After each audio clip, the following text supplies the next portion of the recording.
Hello बच्चों, let's discuss this question. Parameters related to age structure include A. Fecundity मतलब birth rate, B. generation time, C. death rate या D all of these. इस question को solve करने का जो की कॉन्सेप्ट है वो है आपके एज स्ट्रक्चर को समझना. एज स्ट्रक्चर बेसिकली क्या होता है? एज स्ट्रक्चर आपको शो करता है shows distribution of organisms of a population, shows distributions of organisms of population across different ages. तो ये होता है एज स्ट्रक्चर का definition.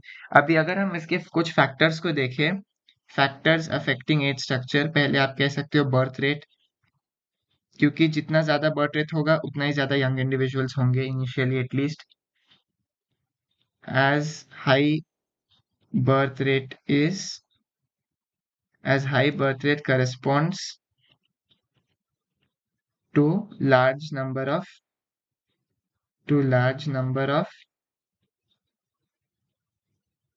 young individuals.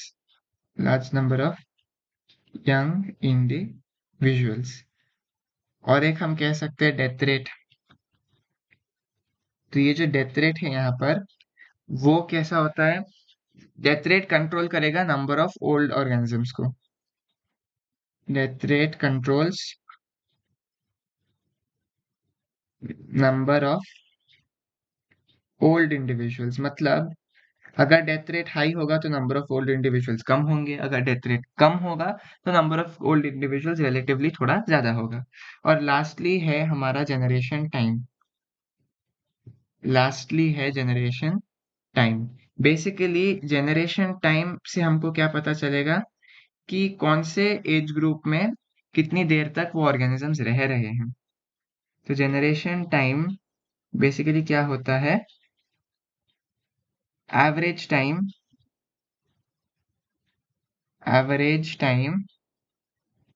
between two successive average time between two consecutive generations of a population. इसका मतलब क्या है? For example अगर हम बात करें कि अभी हमारे पास एक जनरेशन होगा ग्रैंड पेरेंट्स वाला, फिर एक जनरेशन है पेरेंट्स वाला, और सबसे छोटा वाला जनरेशन है बच्चों का. तो अब ये तीन जनरेशन के बीच में कितना एज गैप है उसको हम कहते हैं जनरेशन टाइम.